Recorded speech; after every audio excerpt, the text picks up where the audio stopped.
Nous passons maintenant, hélas, rapidement à la présentation suivante, qui va être faite par François Moutet de Grenoble, commentée par Dominique Levier de Paris, sur un sujet très original, qui est la prévention des lésions traumatiques de la main du grimpeur. Vous pouvez mettre votre micro? Absolument. Pardon. C'est bon. J'aimerais pouvoir charger... Vous pouvez... voilà. En fait, Ah oui. il faut ouvrir au préalable votre... Oui. Vous l'avez? Non, non, mais c'est vous qui présentez votre communication. Oui, mais vous avez l'image, non? Non, on n'a pas l'image. Ah, problème. Enfin, on a l'image, mais pas de votre communication. La main du grimpeur, vous l'avez pas? Si, moi je l'ai, mais est-ce que vous présentez votre communication ou c'est moi? Mais c'est moi, mais faudrait-il encore qu'elle monte? Il faut trouver le bon écran sur lequel vous avez Vous avez plusieurs écrans sur votre ordinateur, en fait. Oui, tout à fait. Le bon écran. Ça doit être comme l'autre. Est-ce que vous voulez me laisser la main? Quand vous faites partager écran, vous devez avoir plusieurs propositions, en fait. Oui, normalement, je dois avoir. Est-ce que vous voulez me laisser la main? Oui. Alors, on va... Et votre communication, elle est où? Sur le bureau? Oui. Elle est là. Elle est où? Attendez, je la vois pas là. Elle est sur le bureau ici. Et vous cliquez dessus 2 fois, s'il vous plaît. C'est fait. C'est fait? Oui.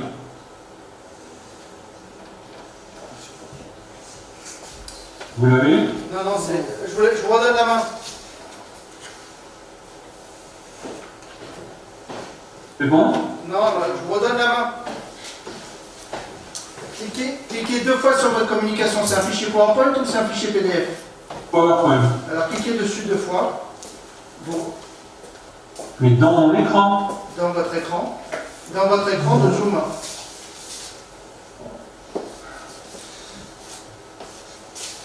Je sais qu'en plus, on s'est rodé. Ce que je vous propose, c'est de passer votre communication. Attendez.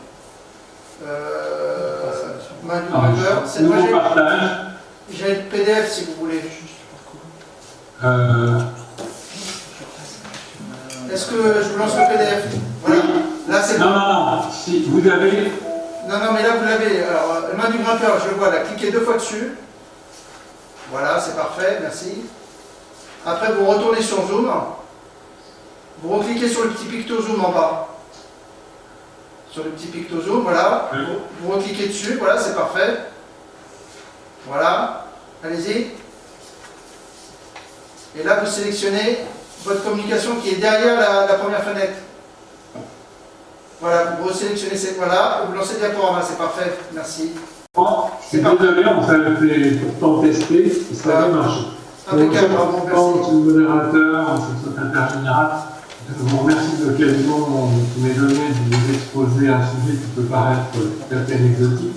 Et pourtant, ça concerne plus de 100 et quelques mille pratiquants en France aujourd'hui. Donc, on parle de la main du grimpeur, mais les temps ont changé. Dans les années 30, l'affaissement des grandes Jorasses a été atteinte au bout de 3 jours par une corvée emmenée par Ricardo Cassin, ce qui était de l'espoir pour passer à un des derniers problèmes des Alpes. En août 2018, un Suisse, Danny Arnold, a parcouru la même voie en 2h04. Ça avait sérieusement limité le temps de parcours, comme vous pouvez le voir. Mais surtout, ce qui change, c'est l'activité en elle-même, puisque grimpeur, on pense alpiniste, mais on peut aussi penser autrement. Et au jour d'aujourd'hui, 60% des accidents se produisent en indoor, c'est-à-dire sur une pratique de prise artificielle, qui s'appelle les SAE, donc des structures artificielles d'escalade, dans des lieux clos, très clos. Et vous imaginez bien que pour voir la montagne, là, il faut aller ouvrir les portes. Mais sinon, nombre de pratiquants se retrouvaient, les problèmes sanitaires du moment, dans ces salles d'escalade qui peuvent aller jusqu'à une quinzaine ou une vingtaine de mètres. Les difficultés augmentent. La classification française en 6 degrés, en fait, un Allemand qui était Ludo Welzenbach en 1925, et puis dans les années 30, Lucien Deville avait édicté cette règle qui est le 6e degré, la limite des possibilités humaines. Comme vous l'avez laissé entendre Alain Masquelet tout à l'heure, il vaut mieux éviter ce genre d'insertion parce que certes, le premier degré, c'est toujours du niveau de l'escalier de Montmartre. Par contre, les difficultés ont quelque peu augmenté. Et on est aujourd'hui au 9e degré, avec une altération d'une lettre A, B et C. Le plus fort, ou du moins le représentant le plus extraterrestre, j'allais dire, des grimpeurs aujourd'hui, c'est un Tchèque qui s'appelle Adam Ondra et qui a ouvert les premières voies en 9C. Vous voyez dans une voie qui s'appelle Silence, ça peut effectivement provoquer le silence. La diapo est à l'endroit, n'est-ce pas? Et les mousquetons qui tombent verticalement vous donnent une idée de la verticalité et des positions que ça engendre. Dans cette progression quadrupédique, il y a 3 types de prises. Une prise en crochet, une prise dite en tendu et une prise dite en arqué. Ces prises vont bien sûr solliciter les fléchisseurs et surtout le canal digital pour éviter la corde d'arc qui éloigne le fléchisseur de l'articulation. Ce canal digital doit être absolument intact, sous peine de perdre en force et en mobilité. La prise dite en crochet, qui ressemble en fait à une prise, une poignée de valise, est assez bien répartie, mais elle est assez peu propice à des difficultés élevées. La prise tendue, elle, avec une extension de l'AMP relative de l'IPP et un peu moindre de l'IPD, va permettre une répartition sur le canal digital des contraintes, que ce soit en ayant une progression sur un doigt, monodoigt ou les bidoigts, comme ici dans ce qu'on appelle une goutte d'eau. Et puis la troisième prise, celle qui est la plus génératrice de problèmes, c'est la prise dite en arqué, où là vous avez une hyperflexion de l'IPP et une hyperextension de l'IPD. Toutes les contraintes vont être reportées sur A2 et A4. L'évaluation biomécanique de ces contraintes est assez sophistiquée dans sa recherche, mais elle nous a permis de donner des chiffres relativement précis et qui donnent une idée des contraintes qui sont appliquées sur le canal digital. En tendu, vous avez une contrainte d'environ 60 newtons sur A4, alors qu'en arqué, il est de 178 newtons. Ça veut dire 3 fois plus. Mais surtout, la poulie A2 est hyper sollicitée en arqué, puisque les contraintes vont dépasser 200 newtons pour la sollicitation dans cette fameuse prise arquée. Donc on voit alors que cette poulie est relativement concernée par les ruptures, sachant que les ruptures peuvent aussi entraîner des déchirements partiels au niveau de l'IPP de A2, A3 et A4. Ces pathologies sont en fait liées à un entraînement intensif, on admet plus de 3 heures par jour, 4 jours par semaine, et surtout spécifique, c'est-à-dire la répétition des gestes identiques avec ce que j'appellerais volontiers le syndrome du parking. C'est-à-dire, vous travaillez dans un bureau et vous êtes un grimpeur passionné. Vous vous dites, chic, j'ai 2 heures devant moi, prenez votre voiture, vous garez devant la salle d'escalade, sans vous échauffer, sans vous hydrater, vous prenez vos chaussons et vous avez commencé une voie difficile. Vous vous mettez dans les meilleures conditions pour casser vos poulies.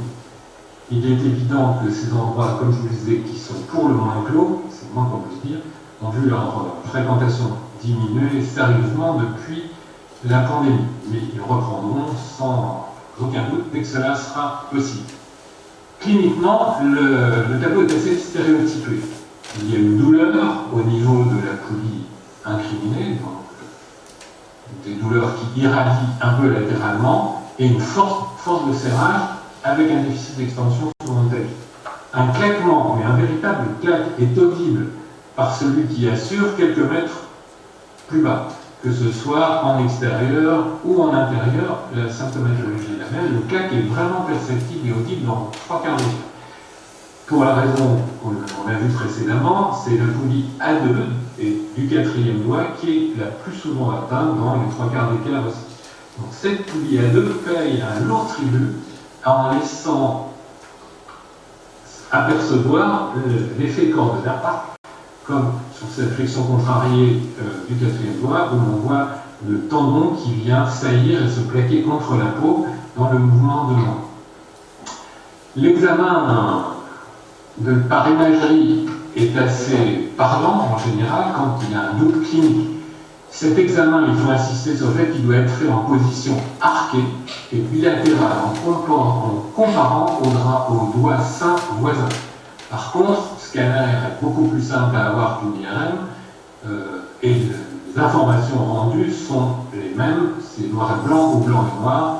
Donc un scanner en cas de doute me semble un examen relativement aisé à avoir, sachant qu'une échographie bien faite en face aqueuse, ce qui permet de ne pas appuyer la sonde sur l'articulation concernée, vous permet d'avoir des images dynamiques et de conclure à une rupture ou non de A2 ou de A4 si l'écart du squelette est supérieur à 2 mm.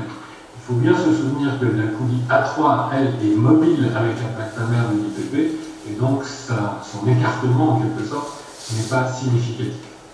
Devant ce rendu de l'imagerie, la clé de la décision, elle est y a-t-il ou n'y a-t-il pas de corde d'arc?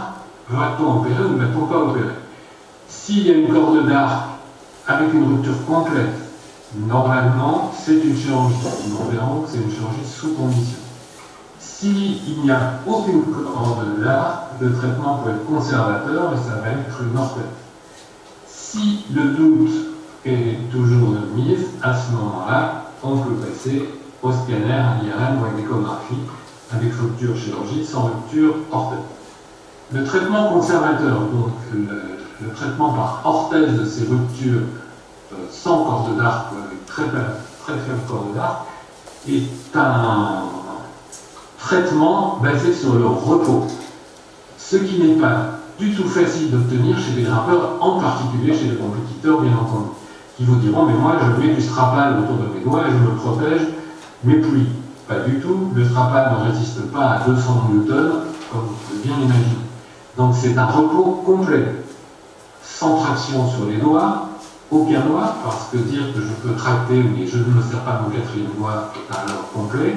Et ces poulies sont des bagues rigides qui vont plaquer l'appareil fléchisseur au plus près du squelette. Ça peut être pour une poulie à 2 ou pour une poulie à 2 et à 4, avec ce genre d'appel. Il faut faire entendre aux grimpeurs que c'est un repos complet. On ne grimpe pas, et surtout pas avec ce genre d'appel qui vont rejeter les doigts en dehors des prises, donc c'est un danger supplémentaire à ne pas courir. Ça, c'est pendant 45 minutes. Le traitement chirurgical, lui, il s'adresse donc aux ruptures complètes d'A2 ou et A4. C'est un traitement qui est relativement long et relativement lourd. Ce sont des lésions qui sont assez fréquentes, voire très fréquentes, mais majoritairement sont de ruptures partielles.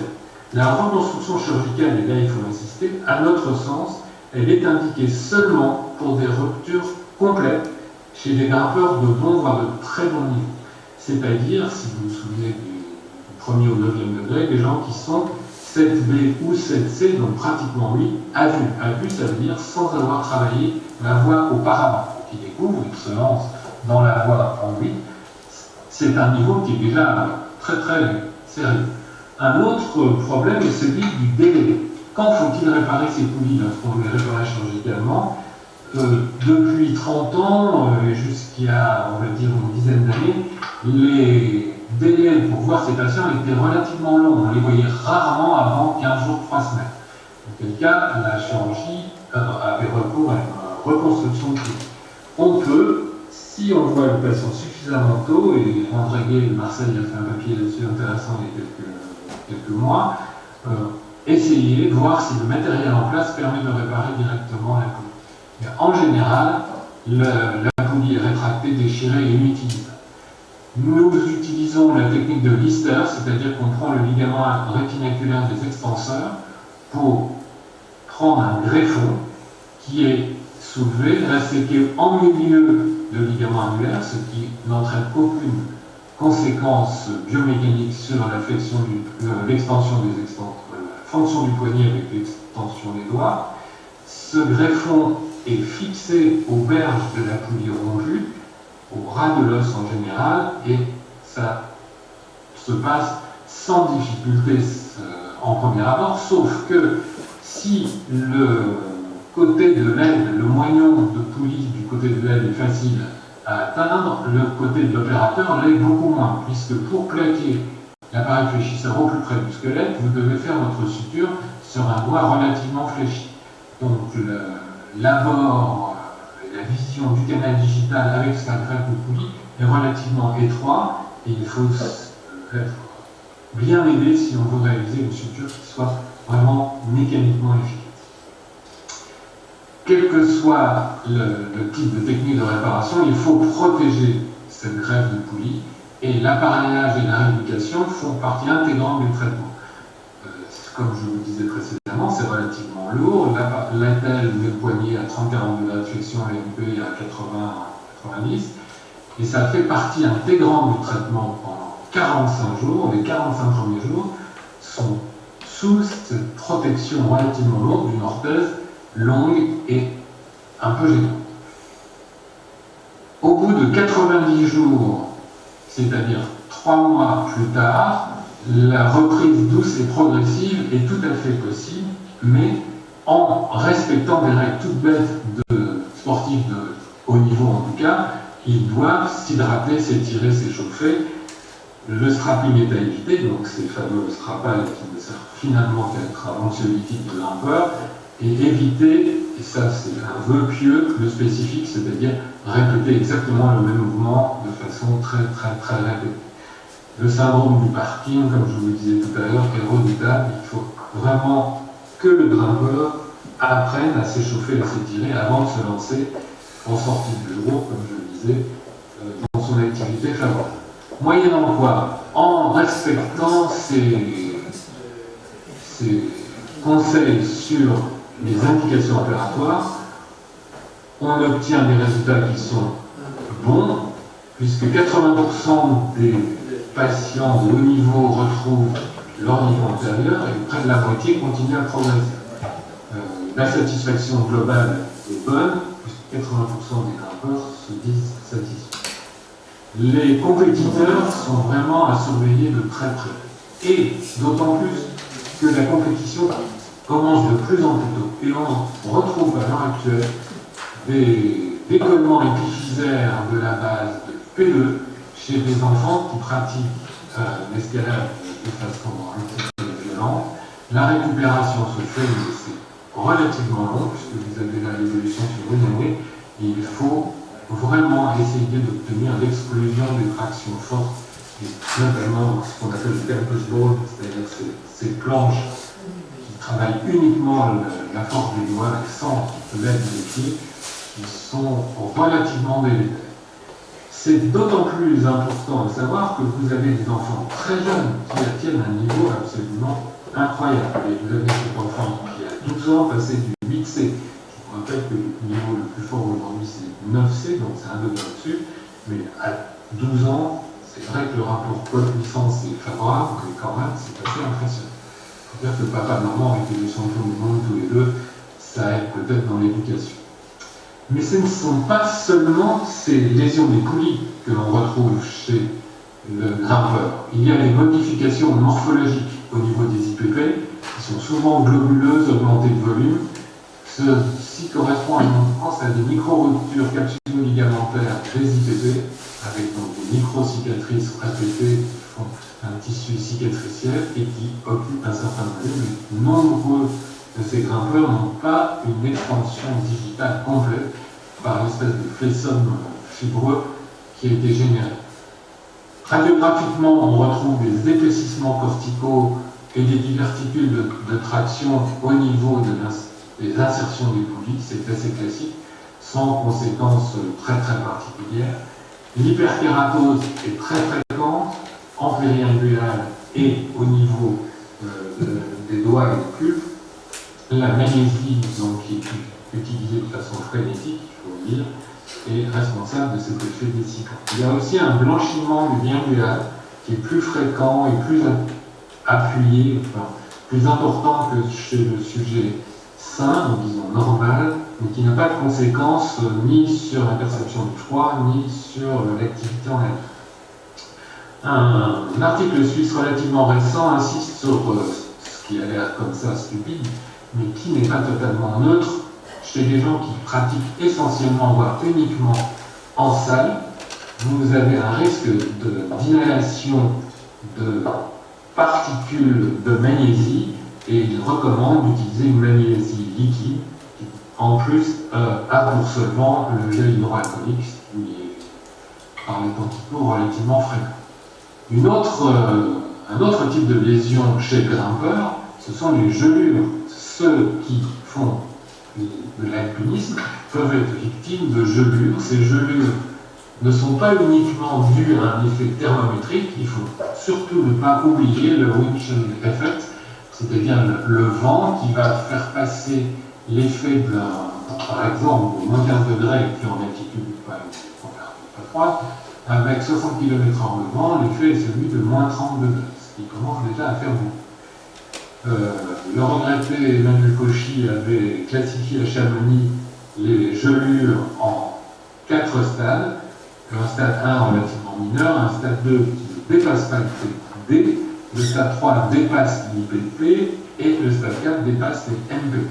Ces gelures répondent à un réchauffement rapide et un bain dans une eau à peu près 38 degrés, associé à de l'aspirine, Péros pour les cas relativement simples, et en intraveineux pour les stades 2, 3 et 4. Ces stades peuvent être traités pour le 1 et 2 en ambulatoire. À partir du stade 3, c'est-à-dire s'il y a le passage de l'IPP, il faut absolument réaliser une scintigraphie au technétium entre le 5e et le 7e jour. Ça vous permet de voir la vascularisation osseuse. S'il n'y a pas de fixation, c'est que l'amputation est inévitable au niveau de l'arrêt de l'image scintigraphique. Dans ces cas-là, il faut hospitaliser les patients avec un protocole Hill-Cross au plus vite. Et dans les stades 4 graves, c'est le même protocole, plus ou moins une thrombolyse. La chirurgie a une place, c'est celle de nettoyer les lésions nécrotiques ou d'amputer lorsque la scintigraphie a donné un niveau lésionnel d'amputation. Ceci, avec un délai de 5 à 7 jours, permet d'éviter ce que l'on connu Lachenal, Perret et autres dans les années 50, c'est-à-dire d'avoir sur eux ces lésions nécrotiques qui évoluent pendant 45 jours avec une amputation in fine. Si vous demandiez à Lachenal ou à Thérèse qui les avait le plus gênés, ce n'était pas les douleurs qui se manifestaient relativement vite, c'était l'odeur. Parce que garder pendant 45 jours un doigt ou des doigts nécrosés, c'est quelque chose d'assez pénible. In fine, l'amputation, elle intéresse jamais les stades 1, jamais les stades 2. Par contre, au stade 3, quand ça passe l'IPP, on atteint 35 à 80% d'amputation, et au-delà des l'IPP, c'est une amputation systématique. Il y a des séquelles, bien sûr. Vous avez ce stade 2 chez un chirurgien à plus de 7000 mètres en allant faire le show qui se retrouve gelé. À 15 jours, il y a une délimitation. On fait l'excision des nécroses. À 45 jours, il a une dystrophie, certes, mais il a 5 doigts présents en conservant une intolérance au froid, mais il peut garder son activité chirurgicale malgré ces lésions qui sont assez importantes. Et puis vous avez des échecs. Pour une altitude 2 fois moindre, c'est l'aiguille verte à Chamonix, c'est à 4000 ou à peu près. Quelqu'un en grande forme physique, c'est un aspirant guide, il a 20 ans et il est gelé, lui, pendant un bivouac à des températures relativement basses, mais surtout avec beaucoup de vent.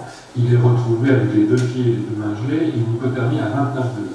Lorsque vous avez un stade 4 de cette nature, ce n'est malheureusement pas, malgré l'Hill-Cross, la thrombolyse et le caisson hyperbare qui a été fait au niveau à peu près à la 10e heure, vous voyez ici, il n'y a pas d'autre solution que l'amputation.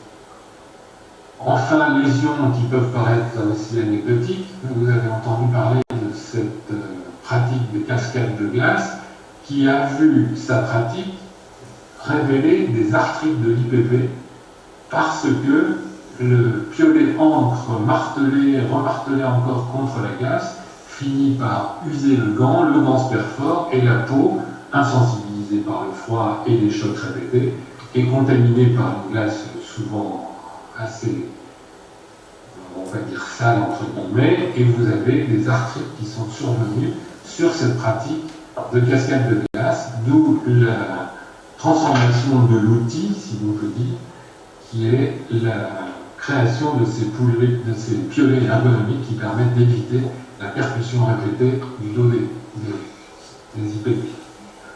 En conclusion de ces pratiques, on voudrait juste insister sur le fait que la prévention, ça demeure un meilleur traitement, donc il faut avoir un rapport poids-puissance de qualité, il faut avoir un état général évidemment à peu près correct, il faut faire attention aux règles hygiéno-diététiques dont on a parlé tout à l'heure, hydration, échauffement, étirement, avec, pour les compétiteurs, une attention particulière au surentraînement, au spécifique, c'est-à-dire répéter pour un passage difficile.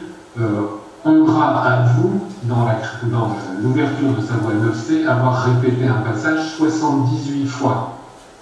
78 fois le même geste dans le même endroit pour passer ce qu'on appelle un passage clé. Ça, c'est vraiment difficile. Et puis, il y a dans ce milieu des sportifs de haut niveau, et pas seulement chez le grimpeur, cette engeance difficile à gérer qui est l'entourage avec le gourou. Le gourou qui vous explique qu'en mangeant de la feuille de chou en exclusif ou de l'ananas à 3 kg par jour, vous allez repartir dans des performances absolument inattendues. C'est un contexte qui est fréquent et qui doit être pris en compte absolument de la même façon que l'entourage de toute pathologie, puisque vous avez affaire à des gens qui sont pathologiques. Le questionnement qui, moi, me reste et qui n'est toujours pas résolu, en tout cas chez moi, c'est l'arthrose. J'étais absolument persuadé que des gens comme Catherine Destivelle, que vous voyez ici au moment de sa gloire, avaient le charme de ces années, mais ces articulations devaient avoir l'aspect de la vieille indienne que je vous ai mis en bas à droite. En fait, je n'ai en tout cas moi, dans les grimpeurs de très haut niveau, jamais vu de consultants pour des lésions arthrosiques consécutives manifestement à leur pratique. Donc, des ruptures, oui, de l'arthrose, semble-t-il, pas trop, mais peut-être d'autres ont-ils une expérience un peu différente. Je vous remercie. Merci beaucoup François pour cet exposé magnifique et très particulier et qui reflète ta grande expérience. Je passe la parole à Dominique Lebiet qui nous fera un commentaire, j'espère, le plus bref possible. Merci à Dominique.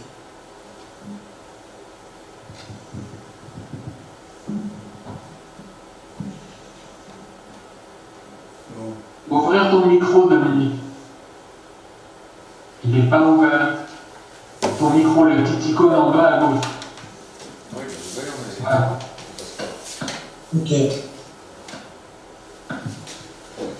Vous pouvez appuyer, bonjour monsieur, vous pouvez appuyer sur le petit picto en bas. Voilà, merci beaucoup. C'est parfait. L'escalade à main nue a été popularisée en France en 1980 par Patrick Ezeagélé. Et c'est une discipline sportive en plein développement. La multiplication des structures artificielles, l'escalade en ville, ici à Paris, fait que cette pathologie n'est plus l'apanage des médecins de station et devrait être connue de tous les praticiens. Cette pathologie a été particulièrement étudiée par François Moutet, qui est un grand spécialiste de ces problèmes, et dont la première publication remonte à 1982. Mon commentaire portera uniquement sur les lésions des plis, qui sont quasi spécifiques de la pathologie du grimpeur, et excluent les gélures pathologiques de l'alpinisme traitées en règle dans les hôpitaux de haute montagne. Concernant la clinique, tout a été parfaitement exposé par François. Un petit test que j'utilise fréquemment est le test d'amélioration de la flexion par appui palmaire avec un crayon de diamètre différent en fonction du calibre de la main. Ceci limite la luxation des fissures en canal digital. Le diagnostic est facile si on perçoit la luxation sous-cutanée des tendons et l'iconographie a alors une valeur surtout médico-légale. Dans les lésions uniques ou partielles, il est difficile et c'est souvent le grimpeur qui oriente notre attention en disant « j'ai une rupture de poulie ». Dans cette pathologie est maintenant connue et rebutée des grimpeurs. Ayant publié en 1996 dans l'IHS un article sur l'intérêt du scanner, c'est l'examen que j'ai longtemps privilégié car il est, contrairement à l'IRM, facile, rapide, facilement bilatéral, réalisable avec et sans contraction. On voit une lésion isolée de A2, une lésion isolée de A4, et enfin une lésion de A2, A3 et A4. L'échographie s'est améliorée grandement et il nous semble qu'actuellement ce peut être le gold standard pour l'étude des poulies. Elle permet à moindre coût une étude rapide, statique, dynamique et comparative. Cet examen n'a pas le réalisme anatomique des images scanners ou IRM, mais il évite une irradiation et est dans une grande majorité suffisante pour poser une indication chirurgicale précise. On voit une lésion de la poulie A2 avec contraction et l'image IRM de la même lésion. Ici, l'image d'une lésion en écho de A2 avec contraction et l'image comparative du côté opposé où l'écart doit être toujours inférieur à 1 mm. En cas de lésion A2, l'écart est supérieur à 2,5 mm. En cas de lésion A4, l'écart est supérieur à 2 mm. Alors, en ce qui concerne le traitement conservateur, je suis entièrement d'accord avec François Mouton. Par contre, pour les indications de la technique, j'ai quelques divergences avec lui. Je n'ai jamais opéré de lésion A2 ou A4 isolée et a fortiori de lésion partielle. Mais je reconnais que je n'ai pas autant de grimpeurs de haut niveau que vous. Par contre, si j'ai bien compris le texte envoyé, je ne pense pas que les opérations pour les lésions complexes A2, A3, A4 doivent être réservées au seul haut niveau, 7A ou B ou plus. En effet, laisser évoluer une telle lésion peut conduire à des séquelles non négligeables avec un IPP, un flessum IPP fixé, comme vous le voyez. Il s'agissait d'un jeune chirurgien orthopédiste qui a présenté au rugby, car il ne s'agit pas d'une lésion exclusive des grimpeurs, une lésion A2, A3, A4. Il n'a pas souhaité se faire opérer et a repris la chirurgie immédiatement. Malgré le port discontinu de bague de protection, une orthèse d'extension, il a développé progressivement une rétraction IPP invincible de 40 degrés qu'il dit ne pas être gênante pour opérer et qu'il gêne pour les gestes de palpation où il utilise la main opposée. Concernant la technique opératoire, comme je n'ai opéré que des lésions doubles A2 et A4, j'ai toujours utilisé la technique de coup dessus en prélevant le palmarius longus, ce qui permet de reconstruire 2 poulies solides. Ce matériel est probablement moins physiologique que la technique de Lister, décrite par François, et son passage circulaire autorise une rééducation immédiate, poignée immobilisée en position de fonction. On peut voir ici une lésion méconnue des poulies A2, A3, A4 chez un grimpeur amateur qui avait conduit un flessum IPP de 70 degrés, justifiant une reconstruction des poulies A2 et A4 après excision de la fibrose et arthrolyse. On voit la fibrose interposée entre plusieurs superciels et profonds. Le résultat, sans être parfait, est acceptable au prix d'un préjudice esthétique quasi nul. Quant à la formule de modélisation biomécanique, elle m'a laissé sans voix ni avis. J'ai volontairement mis à la fin de ce commentaire un petit film de Patrick Héninger qui explique les importantes contraintes biomécaniques au niveau des doigts. Si vous écoutez son commentaire sur la vision d'escalade dans ce dos, Vous comprenez qu'on peut les calculer par certains et omis par d'autres.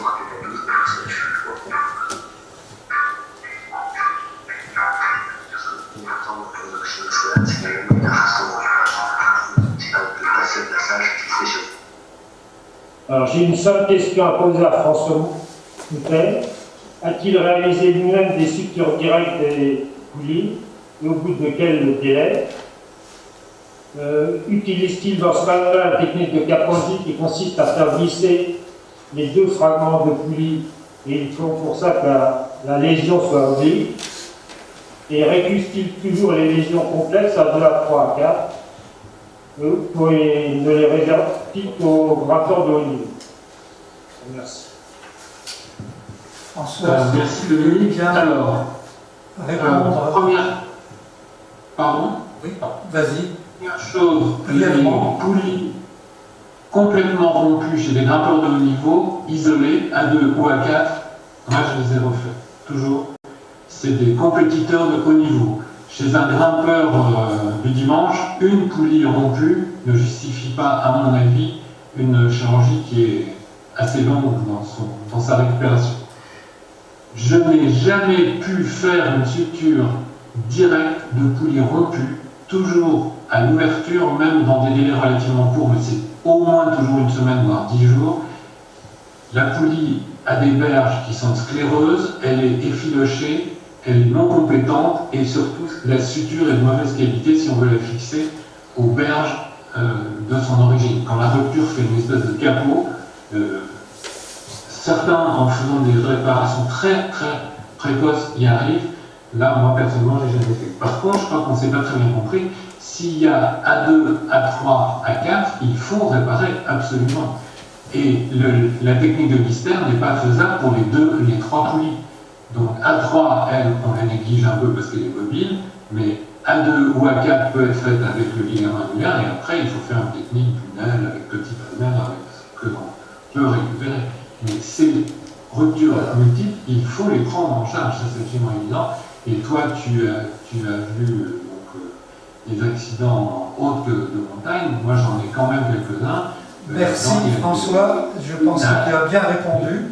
Et nous allons passer, faute de temps, je suis désolé, mais